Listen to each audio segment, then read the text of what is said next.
ระบาทสมเด็จพระเจ้ามหาชีวิตศรีสว่างวงศ์ภาคที่7ในความเป็นจริงทั่วโลกการประนีประนอมทางประวัติศาสตร์ต่างๆที่ได้ถูกบรรลุระหว่างกษัตริย์และประชาธิปไตยแห่งชาติที่พ้นเด่นขึ้นนี้แมนความเป็นจริงโดยเฉพาะแมนบอนที่ลัทธิกษัตริย์ได้หับหูบาได้มีบทบาทสำคัญในการสร้างสหประเทศชาติทันสมัยได้ยกตัวอย่างระบบกษัตริย์ราชาธิปไตยของไทยได้ประสบผลสำเร็จหลายในด้านการเสนอตนเองเป็นผู้ปกครองประเทศชาติในช่วงเวลาอาณานิคมและเป็นผู้นำพาประเทศชาติไปสู่โลกทันสมัยใหม่พ้นได้รับโดยทั่วไปของการประนีประนอมทางประวัติศาสตร์นี้แม้นการผสมผสานทางด้านการเมืองระบอบรัฐธรรมนูญซึ่งกษัตริย์ได้สละอำนาจทางการเมืองแต่ยังมีอธิปไตยและเป็นเอกภาพแท้จริงแล้วทุกคนมีความเสมอภาคต่อหน้ากฎหมายยกเว้นอธิปไตยและบางทีครอบครัวของเราในสภาพการดังกล่าวภาระบทบาทของประชาธิปไตยและบางทีครอบครัวของเราในสภาพการดังกล่าวภาระบทบาทของประชาธิปไตยได้กลายเป็นสัญลักษณ์ต้นต่อโดยเฉพาะแม้นอธิปไตยประชาชนปัจจุบันแน่นอนในแต่ละประเทศที่ระบบดังกล่าวได้สร้างตั้งขึ้นเองการประนีประนอมที่แตกต่างกันได้บรรลุและมันจะบ่จำเป็นที่จะบันทึกทั้งหมดอยู่ที่นี้เทิงอย่างใดก็ตามย้อนว่าลัทธิรัฐธรรมนูญแม้นการประนีประนอมทางประวัติศาสตร์ทัศนคติต่อการประนีประนอมและลักษณะเฉพาะของมันมีการเปลี่ยนแปลงตามกาลเวลากษัตริย์รัฐธรรมนูญส่วนใหญ่มีกลุ่มสาธารณรัฐที่มีเสียงส่วนหลาย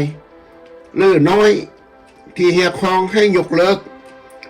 ความผิดปกติของกษัตริย์บางทีอาจสามารถเพิ่ม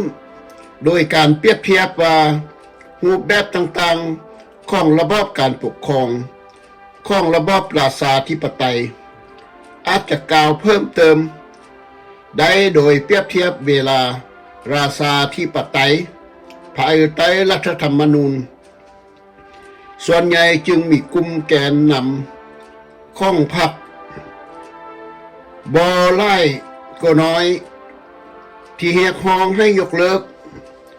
ความผิดปกติของระบอบราชาธิปไตยอาจจะกล่าวเพิ่มเติมได้โดยเปรียบเทียบว่าเผด็จการทหารและเผด็จการคอมมิวนิสต์อยู่รูปแบบต่างๆเป็นการปฏิประนอมทางประวัติศาสตร์อีกรูปแบบหนึ่งเนื่องจากพวกเขาอ้างว่าดึงความชอบธรรมจากประชาชนและในฐานะผู้ยิ่งใหญ่หรือพรรคถูกนำเสนอในฐานะตัวประกอบของชาติในปี 1890 เคยเป็นรองเจ้าสักกริน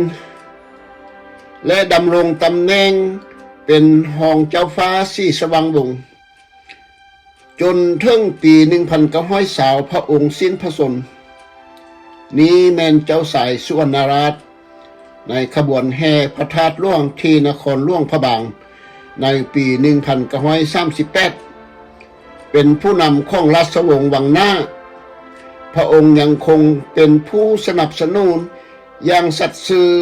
จงรักภักดีราชต่อสมเด็จเจ้าฟ้าศรีสว่างวงศ์ธรรมิกราชตลอดชีวิตเมื่อลูกชายกกของเจ้าบุญคงคือเจ้าสายเพชรราชในที่สุดได้ขึ้นครองตำแหน่งเป็นเจ้าอุปราชในอาณาจักรหลวงพระบางในปี1941เจ้าสายศรีสว่างวงศ์มีลูกชายของพระองค์นามว่าเจ้าฟ้าสายศรีสว่างวัฒนาได้ถูกแต่งตั้งให้เป็นเจ้าสายมงกุฎราชกุมารเหตุให้เห็นได้ชัดเจนแล้วว่าเจ้ามหาอุปราชบ่ได้อยู่ในเส้นทางสืบทอดต่อไป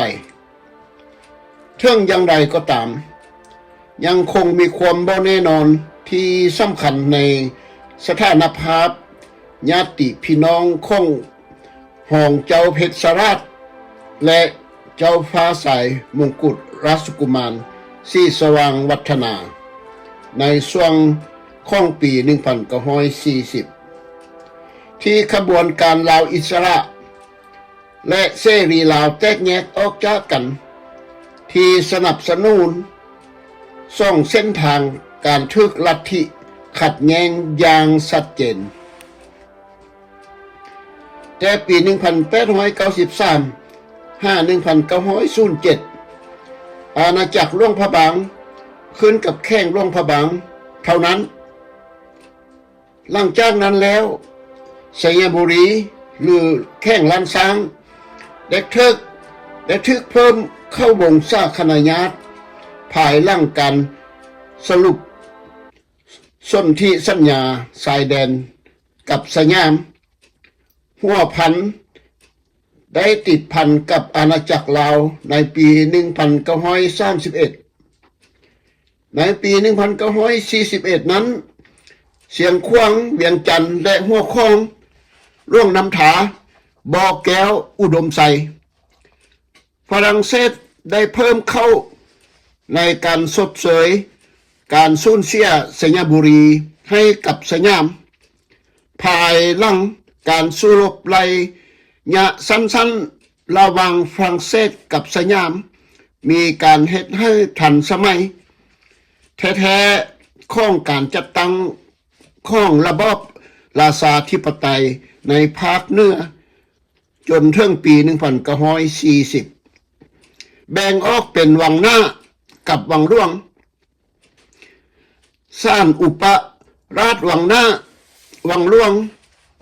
ของราชอาณาจักรหลักสร้างของกษัตริย์หรือพระราชวงศ์การปรับปรุงองค์การของระบบราชาธิปไตยดั้งเดิมในภาคเหนือให้ทันสมัยอย่างแท้จริงเพียงเล็กน้อยจนถึงทศวรรษ1940แบ่งออกเป็นวังหน้าหรือวังหลังของพระราชวงศ์วังหลักราชสำนักหรือพระราชวงศ์ที่รวมกลุ่มเสื้อพระวงศ์สั้นหองลงมาบนยอดพระตำหนักยังก็มีคือพระมเหสีขวาพระมเหสีฝ่ายขวาและพระมเหสีฝ่ายซ้ายพระมเหสีซ้ายการช่วยกษัตริย์และอุปราชโดยกงคือเจ้าราชวงศ์ซึ่งรับผิดชอบเสบียงอาหารและอาวุธยุทโธปกรณ์เจ้าราชบุตรเป็นเลขาพระมหากษัตริย์เจ้ากรมคุณรับผิดชอบการคลังเงินพวกเขาเจ้าได้รับการช่วยเหลือจากแมนดารินที่มีชื่อหลวงว่าพระยาเมืองแสนรับผิดชอบการยุติธรรมและสุมนุมขุนนางหรือพญาเมืองกลาง รับผิดชอบกระทรวงโยธาธิการ และการคมนาคมตำแหน่งเหล่านี้จำนวนล่วงไล่เป็นเวียกงานซ้ำซ้อนเมื่อมีการจัดตั้งรัฐบาลในอารักขางานสาธารณะเส้นการเบิ่งแยงดูแลโดยฝรั่งเศสซึ่งถือเก็บไว้แต่กลายเป็นเกียรติศักดิ์อย่างหมดจดในเดือนมีนาปี 1911 มีพระบรมราชโองการเสนอให้จัดระเบียบราชอาณาจักรเป็นที่มีกฎเกณฑ์มาให้เป็นสำนักบริหารส่วนภูมิภาคเพียง3 แห่งตามลำดับโดยมีเจ้าอุปราชราชวงศ์และเจ้าราชบุตร